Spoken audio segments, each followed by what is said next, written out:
Hello, Darklings, Lightlings, everyone in between, hybrids, welcome back. If you're joining me again, thank you. If you're new, hit sub, just do it, you know you want to.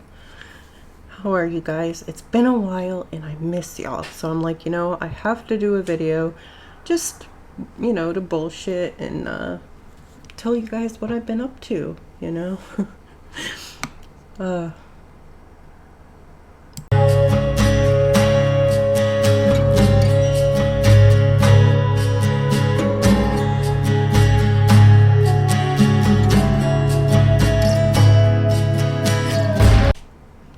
Alrighty, so, yeah, besides writing, because, that's just completely made me a hermit, the past few months. By the way, if you haven't read it yet and you're into, like, alien secret societies and sex and cool stuff, check out my book, Destiny, Bloodline Sagas. Second one's coming soon. Hopefully by October, I'm hoping.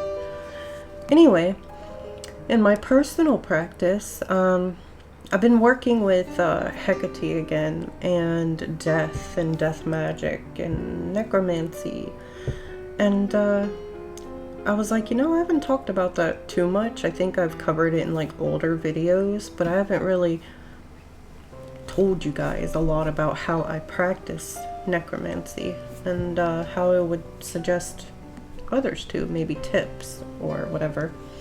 Also, I've been working with the Sidhe. Quite interesting experiences with these guys, but yeah, so working with the death current and being an intimate death worker, we have to understand souls and energy. Most pagan groups in ancient times practice death magic and necromancy for prophetic or other sacred rite purposes, especially at funerals and such. One could say that the necromancer is simply shamanic work, or when religion rose to power, though, necromancy became kind of like a dark, evil art and really sinister. And it became a belief that the dead should just be left alone to rest, and everyone frightened against it. This makes me wonder about death rites and other sacred death rituals that pagan shamans would perform. If they had to convert and then maybe even practice in secret, think about that. That would kind of be devastating. But after the Abrahamic religions and the fall of Rome, it became illegal to even touch a dead body at the time out of fear of necromancy. To be clear, necromancy is summoning the dead or souls to communicate with them, not really dismembering body parts and stealing them and all that bullshit. Also working with death deities, mediumship, death doulas, and different divinatory methods to communicate with the dead intimately. All of that would kind of fall under necromancy, in my opinion. The women in my family seem to have this connection with the death current. I call it the death current because for me it is very energetic. It operates even when I invoke death deities like Hecate or similar ones like her. It's just kind of this current that you sense and you know intimately when you've kind of been born with these things. I think anyone is capable of wielding this or doing necromancy, but there's a lot to it, right?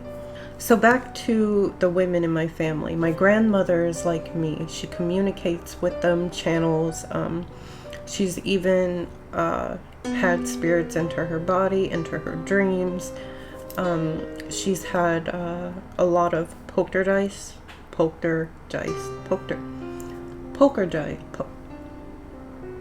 you know what I'm saying, experiences, and probably PK as well.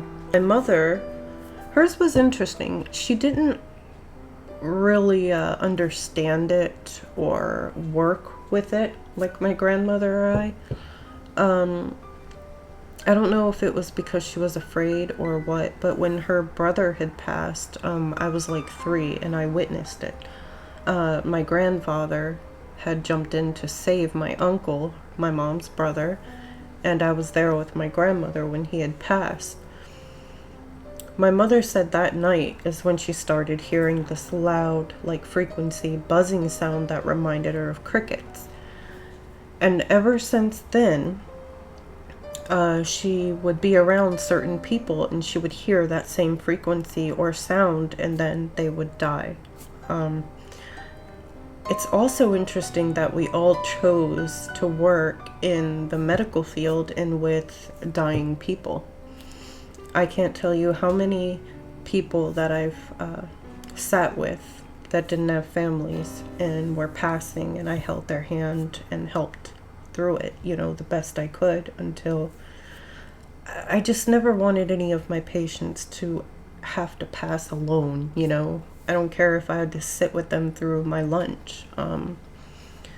So that impacted me, like, big time. It's, how can I put this? I don't think it's something that everyone could work with or deal with on a daily basis the way that we could, or that certain people can. And ever since I was little, you know, not only did I see spirits and entities and all these things, but I had people all around me die. Various points in my life, family, friends, and again, patients.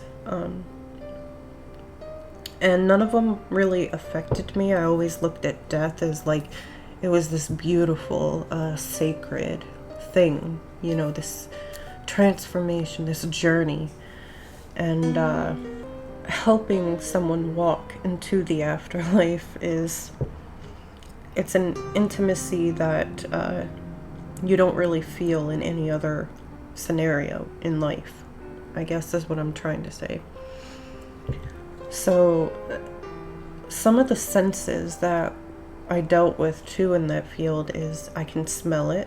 Even publicly, if I'm in a large crowd, I'll get anxious because certain people that look healthy and they're out walking about, I can walk by them and smell or taste or sense the death current around them.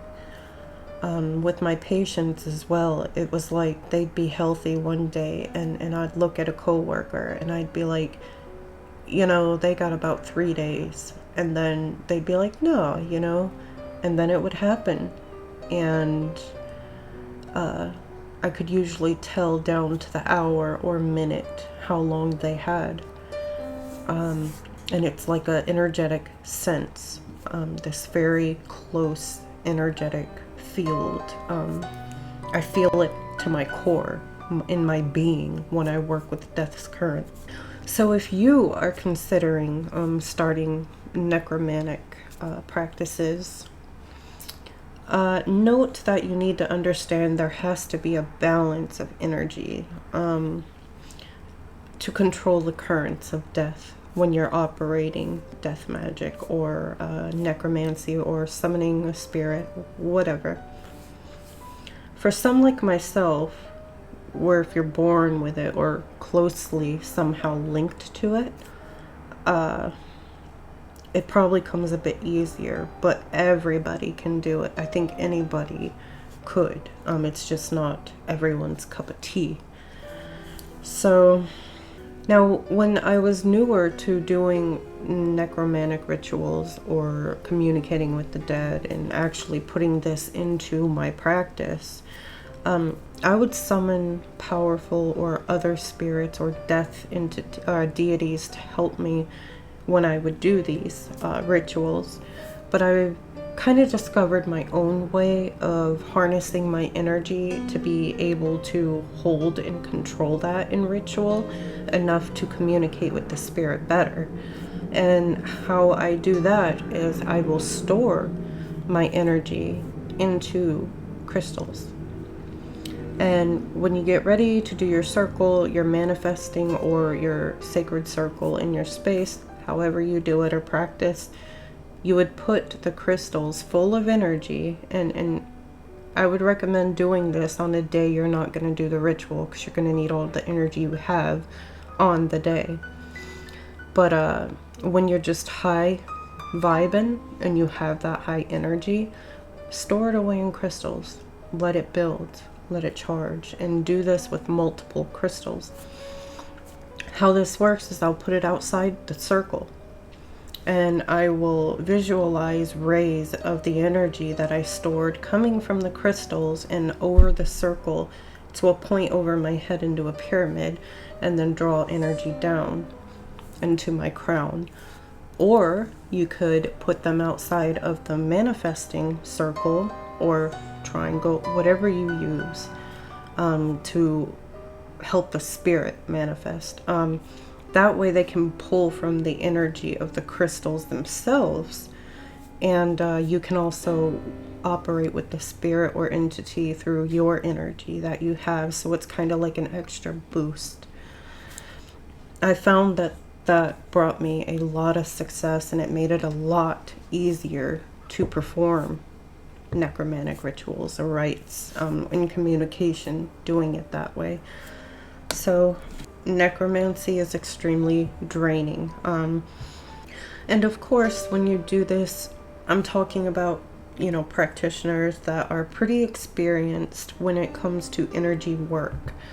You really have to understand how energy works, how you can manipulate it, how you can wield it, how you can use it, and conserve your own as well, controlling how much energy you're using from yourself during the necromantic rituals, because it is our energy that helps them manifest. Usually with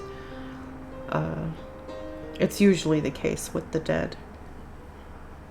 And essentially the dead are energetic bodies. So, and how well you can control and wield the energies will determine how well the communication and ritual goes.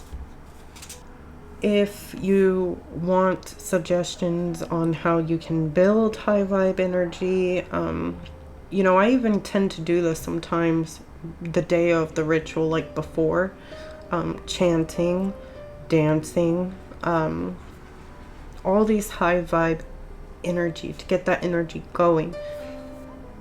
That's the energy you want to store in the crystals.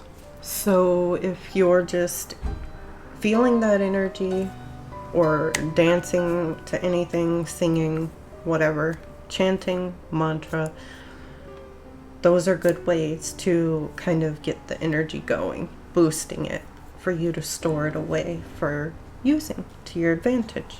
So yeah, death current, it just kind of flows through me.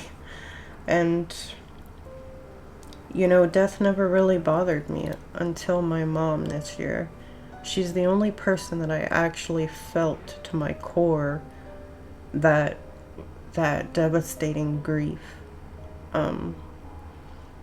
That's the only time I grieved a death, and I've had other family. So I'm still trying to figure all that out too, and what that means for me, and why it's been a journey, guys. But also her death opened up a lot more.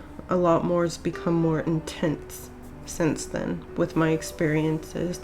And part of why I've kind of been a little absent too, or out of it, because it's just accelerated. It's become something so open now. Everywhere I look, I'm seeing something, experiencing something. And eventually, I think my ideal goal would probably be to be a death doula again. Yeah, I wasn't even aware of that term until this year. But I feel like that's what I was doing the whole time I worked in the medical field. And I've also been preparing for months now with research and preparing the body, preparing my spirit, preparing everything to work with the Clifoth and Tree of Death. I want to work those paths and gates up to the Tree of Life, the Kabbalah. Yeah, so I'm like trying to prepare for that, but also I'm a little like, am I ready? You know, I'll know when I know. And still continuing like the Norse magic and such. So yeah, I wanted to tell you guys too, I've been working with the Sidhe, a type of Fae or elven race. I can't really pinpoint because some of them look like your stereotypical elven people or Fae-like beings, but then others are really interesting. And throughout my communications with them, this isn't all of them, but I'm going to show you guys a little bit of channeling I did with these beings and what some of them look like. Also, I've been using the tarot of the Sidhe. The cards are portals, I'm telling you. I've had great success working with the deck, and I have their sigil here. I go out into the woods and the channel on the back, and I'll go out to the forest where the Irish built like fairy doors and like Fae realm stuff, and I channeled some beings, established communication, made offering, and yeah, so excuse the art. I kind of was moving really quick trying to get it all out in my head, and I didn't get all of them. A lot of them had like plants, flowers, or even like sticks on their heads. Others just, they're difficult to describe, so I'll just show you a few like quick